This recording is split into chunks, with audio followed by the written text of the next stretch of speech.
Hello everyone, I hope your day is starting off just as fantastic as it can.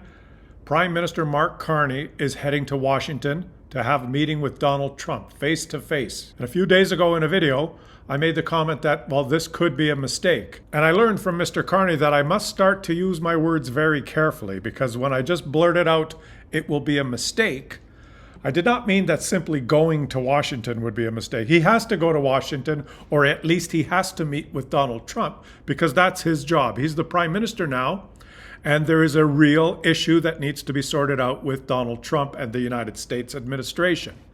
So what did I mean? I guess I should have said, I think he needs to be very careful in how he proceeds. And I believe there's a strategy that Canada should take as a country, represented by our Prime Minister, and I'm going to propose that strategy to you guys, okay? The first thing that Mark Carney has to do, or avoid, and this is the responsibility mainly of his team and the people that are going to prepare and set out the agenda for this meeting, they have to avoid at all costs any kind of an open scrum with U.S. media, with Mr. Trump and Mark Carney sitting in the Oval Office in that room where they have the two big chairs and all of these reporters around and cameras, and then they just ad lib and open it up to questions. It seems to be kind of the style of the Whitehouse now, and you could have Mr. Trump and J.D. Vance and 3 or 4 or 5 other U.S. administration officials sitting there, and one visitor like Mark Carney, or picture in your mind Zelensky from Ukraine sitting there without control of the agenda.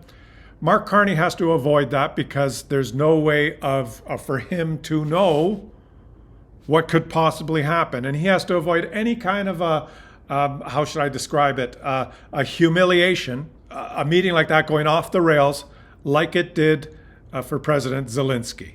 So he needs to go down there as a leader of a sovereign nation, talking to another leader of a sovereign nation, and have his meeting behind closed doors and have his discussions. And then he needs to maybe come out and make a statement, and Donald Trump I'm sure will make a statement, and then he needs to come home. That's number one. And I can summarize that by saying he has to leave nothing to chance, because Donald Trump is the type of person that likes to set the tone in any kind of negotiation by making it obvious that he's the big guy. And we all know that Donald Trump is the big guy, and Mark Carney doesn't have to project that on the world stage by being humiliated in any way. He has to avoid that, I think. I think we can all agree on that. But let me give you a little bit more analysis on how I think Canada should proceed with this whole idea of negotiating a trade deal. And I'm using the quotation marks here when I say negotiating a trade deal, because from Canada's point of view, our objective is not really to negotiate a trade deal with the United States. We already have a trade deal negotiated with the United States, which is the USMCA, the United States, Mexico, Canada trade deal, which was an upgraded version of NAFTA, the previous trade deal, which was negotiated by Canada, Mexico, and the United States, and was ratified and signed into law by the leaders of those 3 nations. Just so happens that Donald Trump himself took his Sharpie and signed that deal. That deal represents the current law that governs trade between Canada, Mexico, and the United States. And under that deal, the 3 countries in North America trade freely with virtually no tariffs. Until recently, at least, that was the case,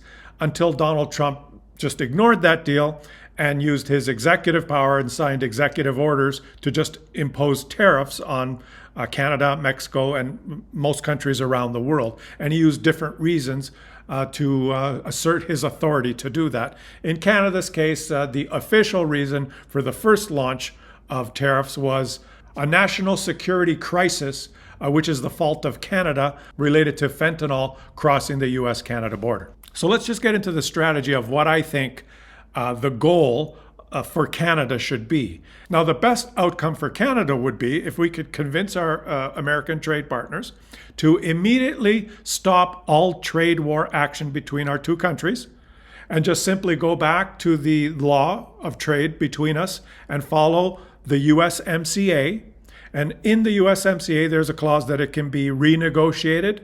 The next time for it to be renegotiated is in 2026. So we could possibly concede that we will start talking about the framework of that future renegotiation. Maybe we can do some preliminary talks on what we could discuss for the renegotiation of the USMCA. But while we do that, let's just go back and use that law to govern our trade. That would be a huge win for the Americans and the Canadians, but I'm speaking just on behalf of Canada. That would be a huge win. If Mark Carney could go down there and achieve that, he would come back a hero in Canada, but I do not hold my breath. I don't think that's even a remote possibility. I think this is going to be more of a courtesy meeting to set the tone between the two countries. So if that's the case, let me talk about, well, what should our strategy be then? And how should we proceed if this is going to be a more long-term discussion or a more intense renegotiation of the way trade works between our countries? And for that, you have to start with, well, how is it affecting the social fabric in the two countries? So let me contrast Canada and the United States. In Canada, we were unaware that this was even going to happen. Canada did not start this trade war, and Canada was very happy trading with the United States. Every Canadian considered the United States a friend, and it was not even a thought in our mind as Canadians of whether we should cross the border and go visit Florida or go to California or go to Hawaii, or whether we should buy groceries that are imported from the United States, or whether we should buy Kentucky bourbon at the liquor store. Those were things that we never even thought about. We believed that North America was just our home and we were all like one big happy family. That was kind of the belief in Canada up till Donald Trump launched this trade war, and in particular increased the rhetoric by talking about wanting to make Canada the 51st state. So from Canada's perspective, once the trade war was launched, we were shocked and felt like we were stabbed in the back. And we understand that there is a need now to retaliate, and there's a need now for us to circle the wagons and fight back. And the one thing that Donald Trump succeeded in doing with his rhetoric and his trade war is, for the first time in political memory, I don't believe there's any Canadian leader that was able to do this in my lifetime. Donald Trump succeeded in galvanizing Canadian patriotism, in bringing the country together like never before. No Canadian Prime Minister in recent memory has been able to galvanize that feeling of unity in Canada like Donald Trump has. So from a Canadian psyche perspective, we're ready for the fight, and we can endure a little bit of pain, and we understand why. Are you following what I'm saying? And the pain we're going to endure is a little different than the pain the US is going to endure. The US is imposing tariffs on Canadian imports. And what that means is that Canadian imports will be taxed when they enter the United States. And I believe that there's still probably 40 or 50% of Americans that don't understand that they're going to pay this tax. Canadians are not going to pay this tax. Well, the effect on Canada is going to be potentially a decrease in demand of these goods as the price goes up, and American importers slow down on their purchases or perhaps find alternatives to Canadian imports. And secondly, the retaliatory tariffs that Canada has imposed on the United States have been very carefully targeted on items that we as Canadians can easily replace. For example, you can't buy any alcohol that's produced in the United States in Canada right now. There's a complete embargo on the import of any American alcohol and spirits.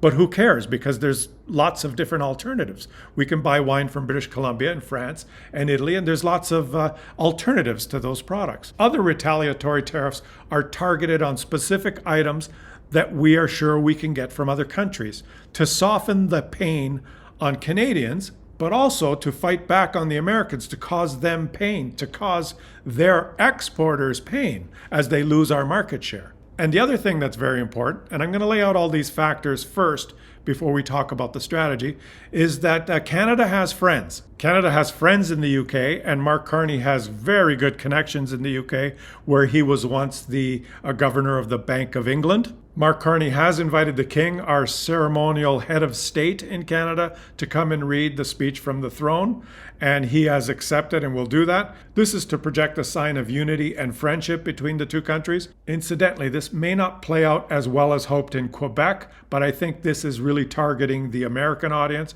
or at least the American administration, as a sign. Mark Carney has a very good working relationship with other very important European leaders like the Prime Minister of France. And why is it important that Canada has these friends and that Mark Carney has these good connections?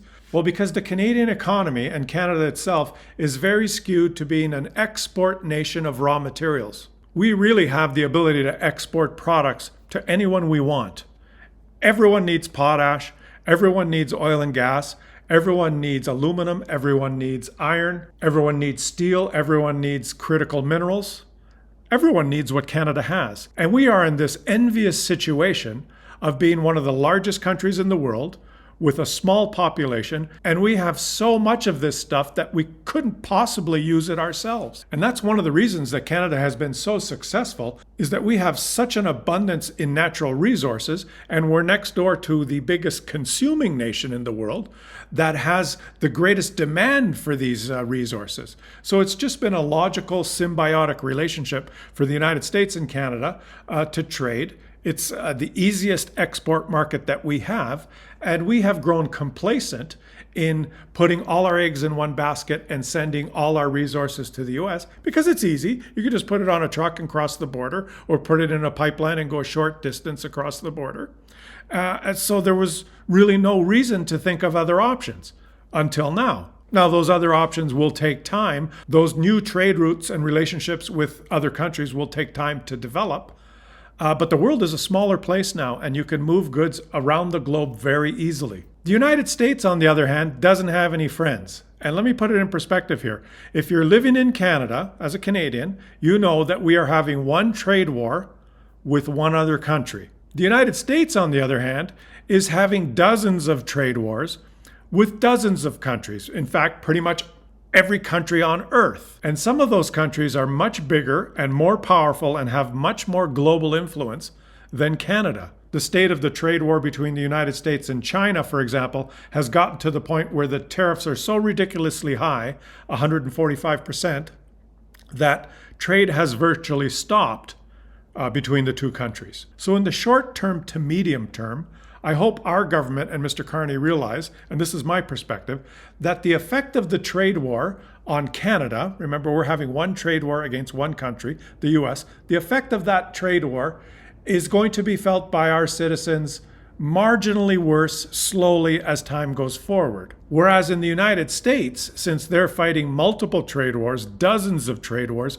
much larger trade wars than we're fighting, the effect that their citizens will feel in the short to medium term is going to increase exponentially. In fact, if they don't sort out their position with China very quickly, Americans are going to go to Walmart and see empty shelves because the Americans buy a lot of stuff from China. And the things that they will find on the shelves will all cost more because they're implementing tariffs on everyone on Earth. Now, we're not going to get into the reasons why the Americans are doing this. I know that the common rhetoric is that they're trying to bring jobs back to America. You know, we won't talk about that in this video. I'll only mention that, the type of jobs that they're talking about that are now in China. For example, does the US want to bring back the tube sock manufacturing industry to the United States? If you go to Walmart and you buy a big package of 12 tube socks for $5, does the United States really want, or they don't want China to do that anymore? They'd rather bring that industry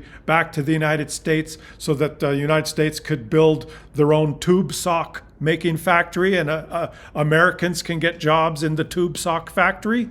I don't think it's a well thought out plan, but that's besides the point. We'll talk about that maybe in a future video. So my point is that I don't believe Canada has to just rush into some quick deal, some easy fix, a BandAid solution. I think we should set the initial tone that we want to go back to the free trade deal we had with the United States, the USMCA. But I'm under no illusion that Canada has a winning hand and that we could possibly win a long-term trade war with the United States. And I want to go over these numbers here because math does not lie, and I want to put this in perspective. In 2022, the most recent complete statistics that I could find, as of 2022, you can read in the first sentence of the paragraph above me, U.S. trade with Canada represented 14.8% and 16.7% imports and exports. So approximately 15% of U.S. total trade is with Canada.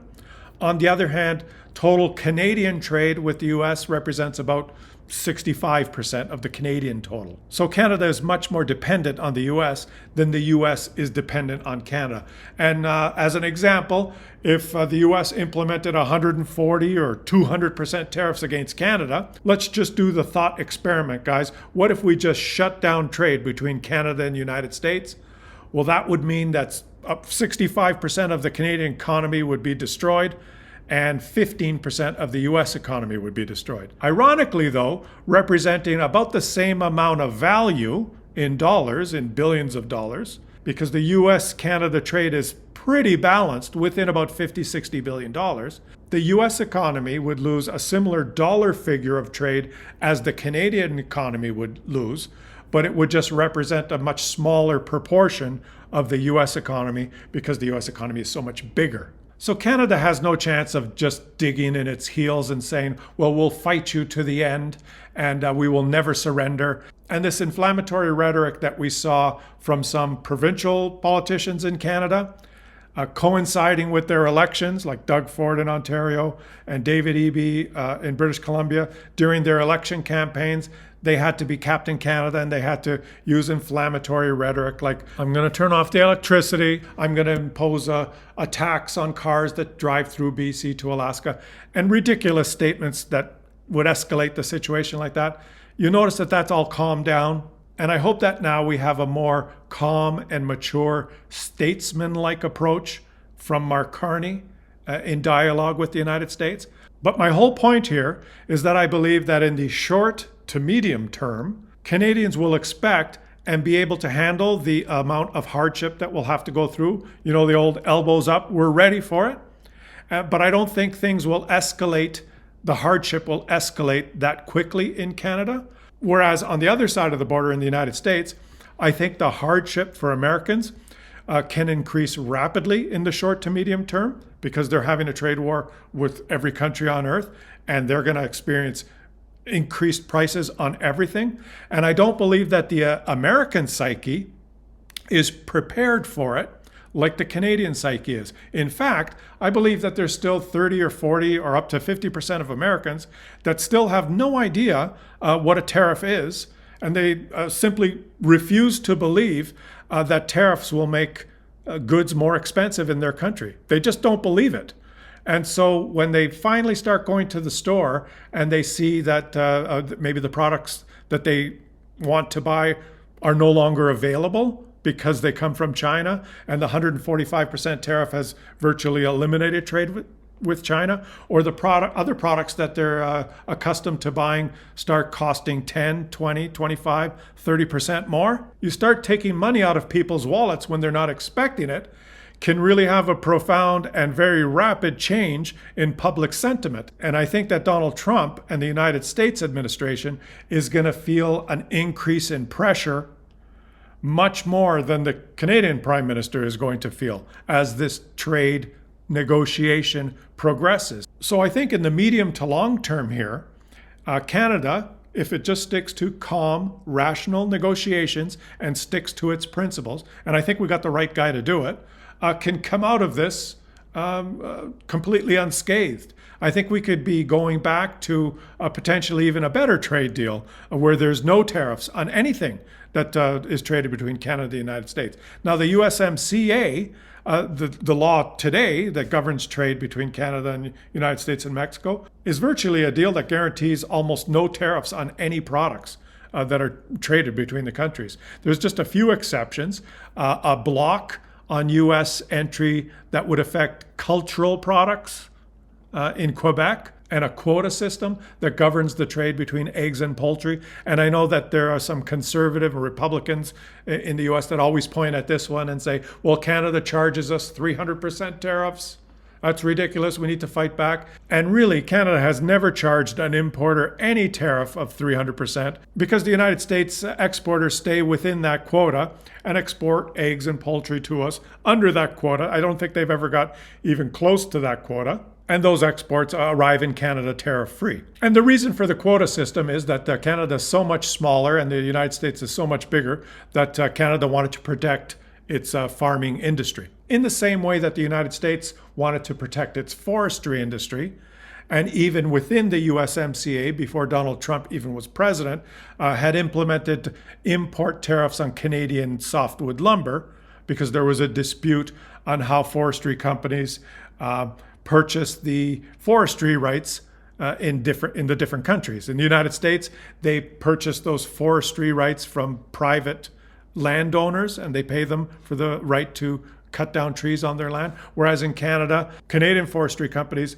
purchase those forestry licenses from the Crown, because Canada is a very large country and most of it is not populated. And a lot of the land that's not populated is owned by the Crown or the government. And a lot of that land is where forestry companies go to chop down trees. So there's a dispute between the two countries. Is there an unfair advantage because these systems are a little bit different?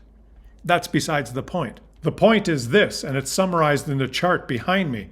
The US has much bigger problems than Canada right now, and this is a chart taken from the government of the United States, a website, the Census site, where they summarize trade with all countries that the US trades with. And this is a chart of US trade in goods with China in 2024, most recent year. And you can look at the column of export versus import, and you'll notice that the United States imports $438.9 billion of products from China. And right now, with the 145% tariffs, with some exceptions, that value of trade has been basically put on hold. And that is going to manifest itself in the economy and in the retail business in the United States. And as I mentioned earlier, could result in empty shelves or skyrocketing prices for Americans. So I wish our Prime Minister, Mr. Carney, good luck in his meeting with Donald Trump. And I choose my words carefully now and say, be careful and proceed with caution. There's no rush to make a quick bad deal. If we can make a quick good deal by just basically eliminating the situation that exists right now, fine. But if we can't, there's no immediate downside to just letting this play out, because I think Canada's position will get stronger in the short to medium term, and the US position will get weaker in the short to medium term. But we can't wait too long, because in the long term, Canada has no hope of winning a trade war against the United States, but I don't think it'll ever come to that. I think it right now is going to be a negotiation of how can Canada come out of this virtually unscathed. What has saved Canada, I believe, I'm going to throw it out there, what has saved us as Canadians and the Canadian economy is not that we're so smart or we're better than the United States or we're smarter than the Americans. It's not that. It's that this is not a 1 versus 1 fight. It's not two people in the boxing ring going at it. It's one American and about 65 others in the boxing ring going at it. And even Muhammad Ali would have trouble versus 65. He could try and float like a butterfly and sting like a bee, but 1 versus 65 is much harder than 1 versus 1. And the US now finds itself in a trade war, a 1 versus 65. And I'm not sure if 65 is the right number. How many countries that the United States imposed tariffs on? Let's just say the G20, okay? Let's just temper my exuberant rhetoric and say that it's 1 versus 20. The G20 countries are probably represent the most important trade in the world. So it's 1 versus 20 for sure. Oh, I did my math wrong. It's 1 versus 19 because the US is one of the 20. But 1 versus 19, and those 19 other countries are going to start forming different alliances and different trade patterns amongst them.